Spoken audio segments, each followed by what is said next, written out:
ইসলামী bank medical college 22তম MBBS ব্যাচের orientation প্রোগ্রামে উপস্থিত সম্মানিত সভাপতি, প্রধান অতিথি, বিশেষ অতিথি, শ্রদ্ধেয় শিক্ষকবৃন্দ এবং আমার প্রিয় সহপাঠী এবং অভিভাবকবৃন্দ, সকলকে জানাচ্ছি আমার পক্ষ থেকে আন্তরিক শুভেচ্ছা ও অভিনন্দন।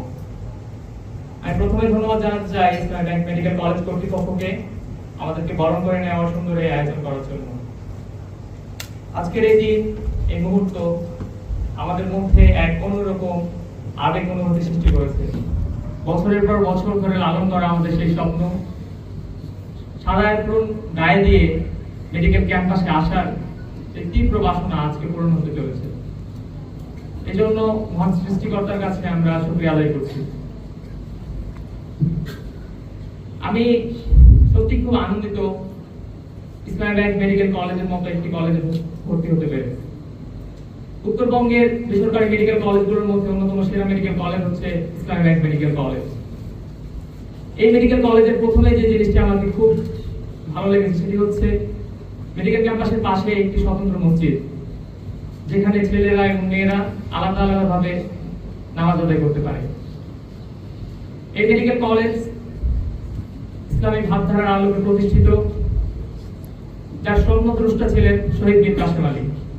তারই হাত ধরে উত্তরবঙ্গের ঐতিহ্যবাহী এবং স্বনামধন্য এই প্রতিষ্ঠানটি আদর্শ মানবিক চিকিৎসক তৈরি করে যাচ্ছে। আমরা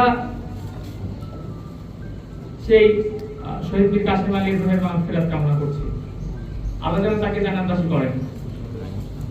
আমরা এখানে শুধুমাত্র একজন দক্ষ চিকিৎসক, শুধুমাত্র মানবিক চিকিৎসকই হবো এটা আশা করি না। আমরা আশা করি এখানে ধর্মীয় ভাবধারার আলোকে আমরা গড়ে উঠবো নৈতিকতা সম্পন্ন মানবিক মানুষ, যোগ্যতা সম্পন্ন মানুষ হিসাবে আমরা গড়ে উঠবো ইনশাআল্লাহ। আমরা সেই প্রত্যাশাই আমাদের শিক্ষকদের কাছ থেকে করি। আমরা এটাও আশা করি এখানকার ইসলামী ব্যাংক মেডিকেল কলেজ আমাদেরকে সেই সুযোগ, সেই উপকরণের ব্যবস্থা করবে ইনশাআল্লাহ। আমি পরিশেষে আমার সহপাঠীদের উদ্দেশ্যে একটি কথা বলতে চাই। আমরা আজ সারা বাংলাদেশের বিভিন্ন প্রান্ত থেকে আত্মমানবতার সেবা করার মহান লক্ষ্যকে সামনে রেখে এখানে একত্রিত হয়েছি। আমাদের এই পথ চলা অল্প কিছুদিনের জন্য নয়, আমাদের এই পথ চলা একটি দীর্ঘ সময়ের জন্য। আমাদের এই পথ চলা যাতে শুধুমাত্র প্রতিযোগিতার সম্পর্ক না হয়, আমাদের পারস্পরিক সম্পর্ক যেন হয় ভালোবাসার, সহমর্মিতার, পারস্পরিক সহযোগিতা।